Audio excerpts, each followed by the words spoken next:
Bem-vindos à nossa aula sobre projeto de texto e redação. Hoje eu vou ensinar você o passo a passo para fazer um bom projeto de texto, um bom planejamento e também vou mostrar algumas técnicas que você pode aplicar ao longo da sua petição. Vou falar sobre parágrafos, vou falar sobre coerência, então fica aí, já se prepara porque vai ser um baita de um aulão, tá?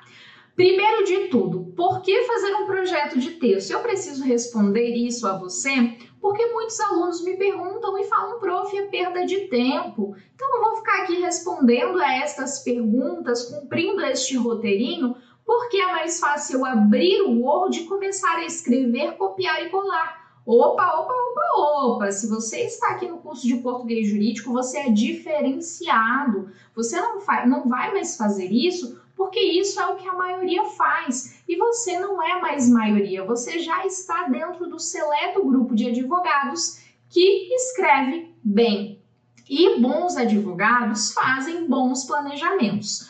Porque o projeto de texto, eu gosto de fazer essa analogia com uma viagem. E até, inclusive, é o próximo slide aqui. Qual é o destino? Quando você vai fazer uma viagem, você decide primeiro o destino desta viagem. Você decide, né, com quem você vai, como você vai, se você vai a pé, se você vai de carro, de busão, enfim. Você precisa planejar. Você simplesmente não coloca uma mochila nas costas e sai aí sem rumo. Algumas pessoas fazem isso, mas elas estão, né, cientes de que podem se perder no caminho, de que podem gastar energia, tempo, dinheiro e não chegar a lugar nenhum.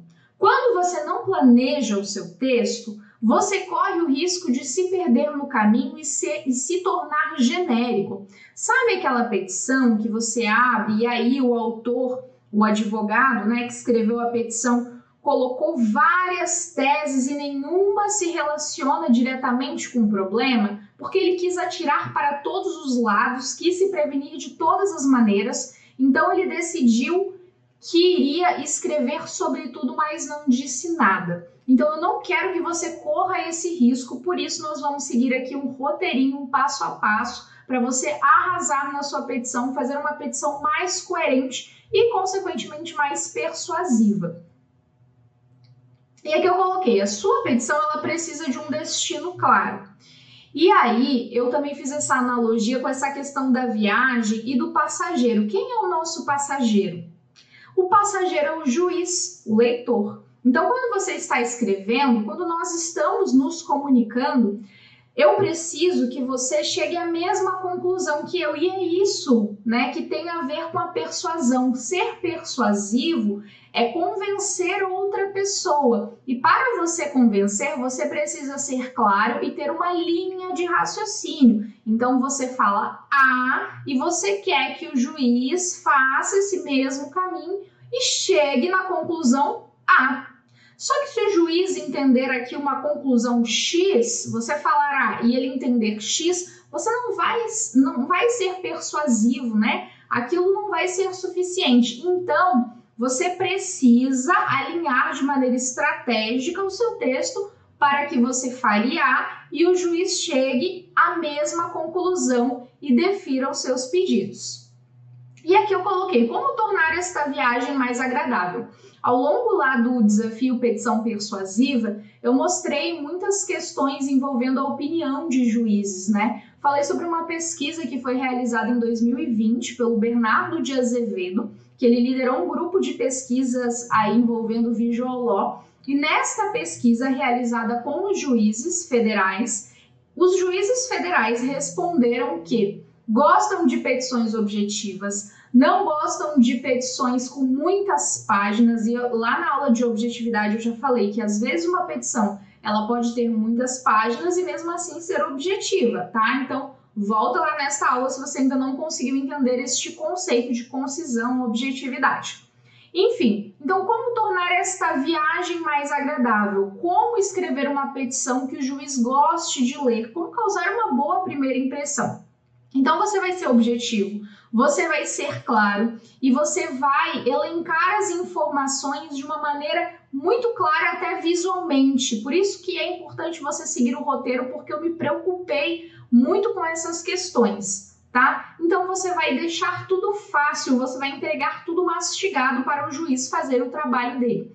E então a gente precisa sempre pensar em melhorar a experiência do usuário. A sua petição ela precisa estar bem formatada, isso é importantíssimo. Se você ainda não assistiu a aula de tipografia jurídica, vá depois daqui lá para o módulo bônus, uma aula do Júlio Xavier, o Júlio que é referência aí no Brasil em tipografia jurídica e é o nosso professor convidado. E ele ensina técnicas de formatação persuasiva. Então, já vai tirando o sublinhado, já vai tirando aquele amarelo, aquele verde, deu uma renovada aí nos símbolos, né, que você utiliza, nos elementos que você utiliza. Então, para deixar a sua petição bem limpa, bem clean, para que ela cause uma boa impressão. Mas assistam depois dessa aula, assistam lá a aula do Júlio e vocês vão entender o que eu estou falando. E agora vamos para a parte teórica, então. Antes de eu mostrar o roteiro, eu quero falar um pouquinho sobre esse texto dissertativo. O texto dissertativo é um texto com o qual a gente já está mais acostumado. Então, desde lá do ensino médio, a gente aprende esse texto dissertativo. Um texto informal que tem uma introdução, um desenvolvimento e uma conclusão. O famoso começo, meio e fim. Então, na introdução, a gente vai apresentar o problema, vai fazer uma breve síntese, né? E a gente também vai mostrar a ideia núcleo.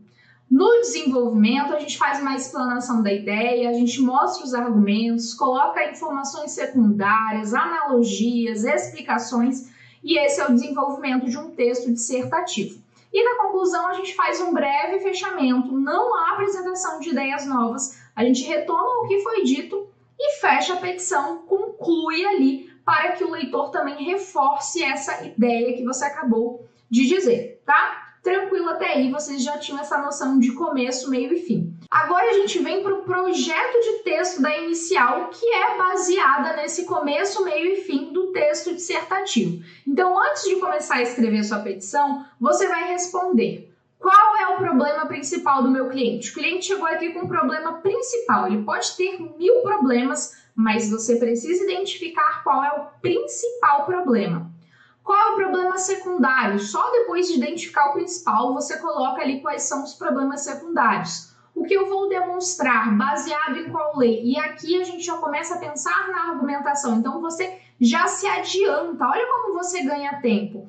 Você não primeiro escreve todos os fatos, tem advogado que senta lá e escreve todos os fatos, depois ele vai pensar em qual lei ele vai colocar, em qual julgado ele vai colocar. Não, aqui a gente já deixa tudo preparado para economizar tempo, tá?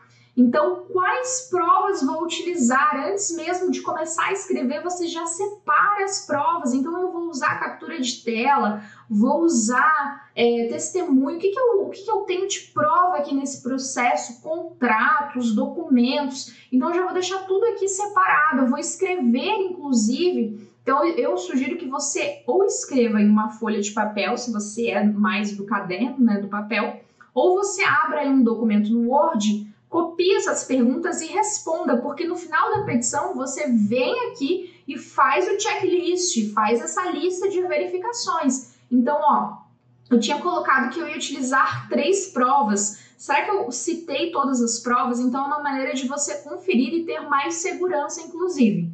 Quais documentos preciso mencionar? Vou colar alguma imagem? Então, você já se organiza. Como vou demonstrar? Qual é meu argumento mais forte? Então, qual vai ser a sua principal tese? Tenho bons julgados atualizados e coerentes, porque bons julgados são atualizados e coerentes com o caso, né? Não adianta você colocar um julgado de 1998, porque aquilo vai te prejudicar. Se o julgado, eu já ouvi isso de um juiz, tá? Um juiz da vara trabalhista, falando o seguinte: se o julgado é muito antigo, eu já desconfio. Por quê? Porque provavelmente esse entendimento pode ter mudado e a pessoa colocou ali só para garantir. Então, assim, é melhor não colocar. Se o julgado ele não é atualizado e coerente com o caso, não coloque, porque se você colocar só para cumprir tabela, vai te prejudicar, vai causar uma imagem de ou que você é preguiçoso, porque você não foi procurar um julgado atualizado, ou que você está indo por um caminho contrário, por um caminho no qual o juiz não vai decidir, porque todos os outros tribunais estão decidindo de forma diferente. Então, fique ligado aí, por isso que julgado a gente utiliza de maneira estratégica. É viável usar doutrina? Olha para o seu caso e pensa, o que o meu cliente me contou, esse caso é comum, eu preciso colocar doutrina, vai realmente fazer diferença? Vai realmente desenvolver, acrescentar na minha tese? Sim. Qual doutrina eu vou utilizar? Já coloca ali o que você vai colocar. Quais são as conclusões do caso? E aí você já coloca uma frase que você já vai usar ali no final da sua petição. E muito, muito, muito importante, o que vou pedir. Você define primeiro quais são os pedidos para depois começar a desenvolver a sua peça. Primeiro você define o destino, os pedidos representam o destino. Então escreva o que você vai pedir.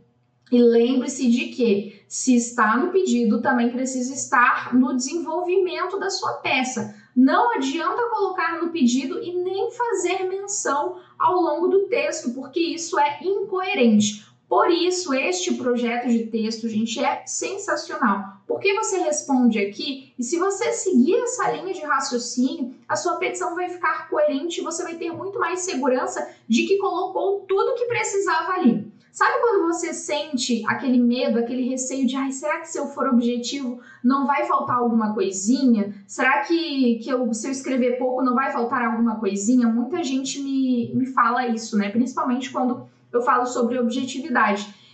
E perceba que faltar alguma coisinha não tem nada a ver com escrever pouco, tem a ver com cumprir esses requisitos da coerência, né, que a própria peça pede. Então, se vocês cumprirem esses requisitos, isso aqui tem vezes que você pode cumprir em uma página, em casos, né, em 2 páginas, em 3 páginas. Se está tudo ali, se tudo que você precisa, né, as provas, os documentos, tudo que você precisa está demonstrado, perfeito. E isso não tem a ver com escrever muito, tá? E agora o projeto de texto da defesa. Quais são as perguntas que você precisa responder? Muda um pouquinho porque a gente muda de polo aí, né? Então, polo passivo. Qual é o problema principal do caso que a outra parte relatou? Quais teses eu preciso impugnar? Então, você abre ali um documento e você já escreve todas as teses, já organiza todas as teses que você precisa impugnar. O que vou demonstrar baseado em qual lei? E aí a gente segue a mesma linha de raciocínio, é igualzinho o outro modelo de inicial, mas só mudam essas perguntas aqui, porque a gente muda de polo. Então, tranquilo, aqui é o roteiro do projeto de texto. E vamos fazer um exercício de projeto de texto, então. Olha só, um exercício de defesa, coloquei aqui. Ó. Qual o problema principal do caso? Revisão do contrato. Então, imagine que alguém, né, entrou aí querendo revisar com uma ação de revisão de contrato. O que a outra parte relatou? E aí tem a ver com juros abusivos. Você não precisa, olha só como eu coloquei aqui, você não precisa desenvolver parágrafos no projeto de texto. Em alguns momentos, você pode só colocar palavras-chave, como eu coloquei aqui, revisão do contrato, juros abusivo, para você fazer esse checklist, para você verificar, tá, o que tem e o que não tem. Coloque em uma linha, 2 linhas, uma frase, às vezes coloca uma expressão para garantir. Então, ó, a parte contrária relata que o banco está cobrando taxas abusivas, por isso requer a revisão do contrato com os devidos reajustes. Quais teses precisa impugnar? Capitalização dos juros e taxa média do Bacen. Então, foram essas 2 teses que a outra parte alegou como abusivas. O que vou demonstrar baseado em qual lei? Vou demonstrar que não há juros abusivos no contrato. Então, vou me basear aí na lei tal, no artigo tal. Quais provas vou utilizar? Nesse caso, eu vou utilizar o próprio contrato para mostrar que não há juros e vou comparar com a taxa média lá do site do Bacen. Então, vou pegar lá uma captura de tela e vou colocar no processo. Então, já sei que prova vou utilizar. Quais documentos preciso mencionar? Contratos, então, preciso mencionar todos os contratos. E aqui já é, assim, um filtro. Imagine que você não tem aquele contrato, então você precisa ir atrás daquele contrato. Imagine que você não tem o julgado, você precisa primeiro pesquisar o julgado, deixar tudo prontinho. É como fazer um bolo, né? Não sei se vocês já começaram a fazer um bolo, já aconteceu comigo, tá? De começar a fazer um bolo e no final ir procurar o fermento e não achar. Porque falha minha que não me planejei. Então, hoje, quando eu vou fazer um bolo, qualquer preparação, né? Eu quase não cozinho, tá, gente? Eu sou péssima na cozinha. Mas, ó, é uma boa analogia. Então, ó, você coloca tudo, coloca os ovos, a farinha, o fermento, você deixa tudo organizado para depois misturar. Porque senão você corre o risco de não encontrar aquele ingrediente, né? Então, já coloquei, gente, já tinha colocado farinha, ovo, açúcar, tudo, só faltava o fermento. E cadê o fermento? Não tinha o fermento. E assim, aí é uma desgraça, né? Aí você olha para aquilo, você não sabe o que fazer. Então, a mesma coisa, imagine que você vai usar um contrato X como prova e você não tem aquele contrato, você precisa ir atrás da instituição financeira, enfim, então você já faz essa limpa aí. Como vou demonstrar? Então, qual é o meu argumento mais forte? Vou demonstrar por meio de cálculos, meu argumento mais forte é a jurisprudência. Opa, aqui a gente trabalha nessa área de direito bancário muito com jurisprudência, então a gente vai trabalhar aqui muito em cima da jurisprudência. Tenho bons julgados, atualizados e coerentes? Não tenho, mais preciso encontrar, pois minha tese será baseada na jurisprudência. E aqui eu já coloco como prioridade pesquisar julgados. Quando eu acabar de fazer essa lista de verificações, de responder a estas perguntas, a primeira coisa que eu vou fazer é abrir lá o site do tribunal e começar a procurar os julgados, porque as minhas teses vão se basear nisso, né? É viável usar doutrina? Não é necessário, então nem se preocupa. Quais são as conclusões do caso? O autor agiu de má fé para postergar o pagamento da dívida, pois não há aplicação de juros abusivos no contrato X. Perceba que essa frase eu já vou colocar lá no final da petição, então eu já deixo pronta a ideia da conclusão aqui para eu usar lá no final. E o que eu vou pedir aí, você coloca ali os pedidos formais, você verifica a questão processual, então você precisa olhar aí a questão processual trabalhista, penal, dependendo da sua área, tá, gente? Então aqui a nossa aula é sobre redação e não sobre questão processual. Mas aí você verifica lá, artigo 319 também do CBC, faz todo esse checklist para ter certeza. Pedidos relacionados ao caso, então você já coloca ali tudo que você vai pedir também nessa questão. E pronto, seu projeto de texto está feito e agora é a hora de dividir os tópicos. Projeto de texto, ok, o que a gente vai fazer? A gente já sabe quais teses vamos trabalhar e a gente vai dividir a petição em tópicos porque é muito, muito importante que você faça isso. Se você escrever um texto corrido, vai ser difícil de encontrar as informações. Então, prefiro que você pegue cada assunto e coloque este assunto com um título ou um subtítulo. Então, lá nos fatos, dentro dos fatos, quais são as informações mais importantes? A relação de contrato e o atraso nos pagamentos. Então, neste exemplo aqui que eu estou usando de um caso de direito bancário. Ó, coloquei aqui também em vermelho, não há ponto em título, tá? A gente tem uma aula de padronização de textos jurídicos e lá eu falo mais sobre essas questões, mas só relembrando, não há ponto em título, não é relação de contrato ponto. Não precisa colocar ponto. E aqui eu escrevo do atraso no pagamento ou atraso no pagamento. Inclusive me perguntam bastante, eu escrevo dos fatos ou simplesmente escrevo fatos. Você que escolhe, tá? Uma questão de estilo aqui. Direito, o que eu vou alegar no direito? O que eu vou desenvolver? Então, direito, inexistência de juros abusivos. E aí o título precisa ser persuasivo. Você já vai colocar, se você estiver fazendo a defesa, já vai uma técnica aqui. Todo título você já coloca na defesa, se defendendo, tá? Você não vai falar assim, ó, juros abusivos, porque você não vai admitir que o seu contrato tem juros abusivos. Afinal, você está defendendo o seu cliente. Então, você já coloca inexistência de juros abusivos.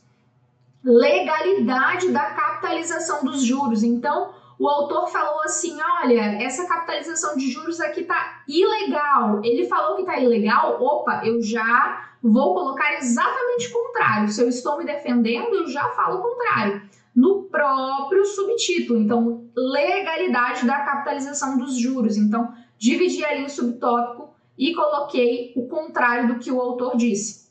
Ah, ele falou que não estava em conformidade com a taxa média do Banco Central. O que eu vou fazer? Vou pegar o que ele disse e vou falar, ah, tá bom, então vou dizer exatamente o contrário. Conformidade com a taxa média. E também vou fazer um tópico aqui de litigância de má-fé do autor. Lembrando que má-fé com hífen, má-fé e boa-fé com hífen. Então veja que só com esses títulos, quando o juiz lê a petição, ele já é levado, né, ele já é induzido a acreditar no que eu estou escrevendo. Agora, se eu escrevesse ali juros abusivos, capitalização dos juros, taxa média, se eu deixasse o subtítulo genérico, ele não teria como ver o que eu estou alegando. Então, aqui no subtítulo, eu já dou um indício do que eu vou falar, tá bom? Então, dividam os tópicos aí.